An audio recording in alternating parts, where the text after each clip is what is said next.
বিরিয়ানি মানেই একটা ভালোবাসা। আমার কাছে তো এটাই মনে হয় গাইস, আপনাদের কাছে কি মনে হয়?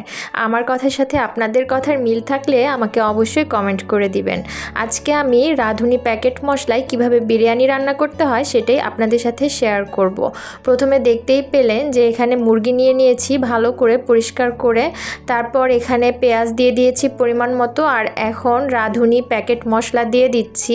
আমার এখানে 2টা মুরগি ছিল হার্ড চিকেন, যেটা পাকিস্তানি কক মুরগি নামে পরিচিত। সেখানে আমি 2টা হয়তো 2.5 থেকে 3 কেজি ওজনের হবে, আমি পরিমাপটা সঠিক জানি না। তারপরে এখানে 2টা প্যাকেট মশলা দিয়ে দিয়েছি রাঁধুনি, তারপর বাদাম বাটা দিয়ে দিয়েছি, আর আদা রসুন পেস্ট দিয়ে দিচ্ছি পরিমাণ মতো, স্বাদ মতো লবণ দিয়ে দিচ্ছি,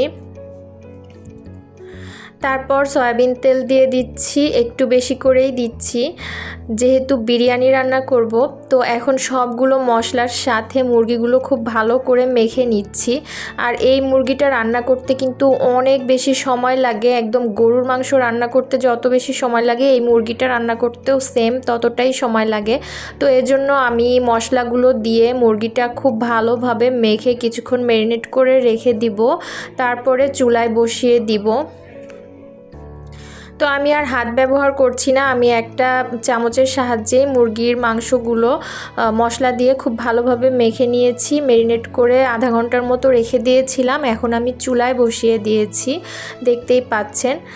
আর ম্যারিনেট করে রাখলে মশলাটা মাংসের মধ্যে খুব ভালোভাবে ঢুকে যায়। আর চুলায় দেওয়ার কিছুক্ষণ পরে আমি কয়েকটা কাঁচা মরিচ এভাবে টুকরো টুকরো করে দিয়ে দিয়েছি। আর বিরিয়ানি রান্নায় আমি নর্মালি মরিচের গুঁড়া ব্যবহার করি না, আমি অনেককেই দেখেছি বিরিয়ানি রান্নায় মরিচের গুঁড়া ব্যবহার করতে। আমি আসলে পুরোটা রান্না কাঁচা মরিচ দিয়েই করি, আমার কাছে এটা ভালো লাগে আর আমার ফ্যামিলির সবাই এভাবেই পছন্দ করে। তো আপনারাও চাইলে এভাবে ট্রাই করতে পারেন। আর বিরিয়ানি রান্না করতে আমরা সবাই কম বেশি পারি, কিন্তু যারা নতুন রাঁধুনি আছেন তাদের জন্য আমার ভিডিওটা আমার মনে হয় উপকারে আসবে। তো ভিডিও দেখতে দেখতে একটা লাইক দিয়ে দিবেন আর একটা সুন্দর কমেন্ট করে যাবেন। আপনাদের সুন্দর সুন্দর কমেন্ট কিন্তু আমাকে ভালো ভালো সুন্দর সুন্দর ভিডিও করার অনুপ্রেরণা যোগায়।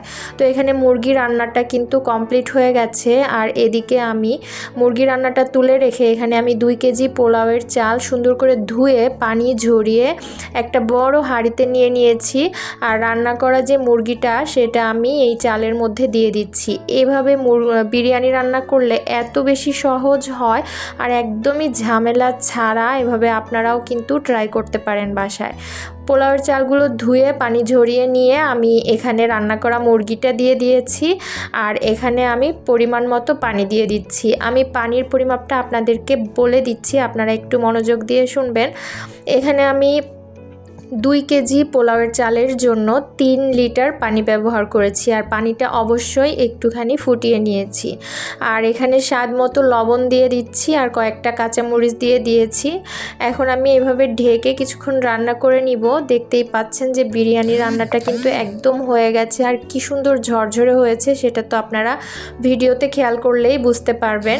এভাবে মেপে পানিটা ব্যবহার করলে আমার মনে হয় বিরিয়ানি পোলাও সবগুলো রান্নাই কিন্তু ঝরঝরে করে রান্না করা সম্ভব। অনেকেই বলেন যে বিরিয়ানি রান্না ঝরঝরে হয় না, তো আমার ভিডিওটা ফলো করে আপনারা বাসায় ট্রাই করবেন, তাহলে দেখবেন বিরিয়ানি রান্নাটা অনেক বেশি ঝরঝরে আর অনেক বেশি মজা হবে। তো আমি আপনাদেরকে দেখিয়ে দিলাম খুব সহজে কিভাবে আমি বাসায় বিরিয়ানি রান্না করি। আজকের ভিডিওটা এখানেই শেষ করছি। সবাই ভালো থাকবেন, সুস্থ থাকবেন। আল্লাহ হাফেজ।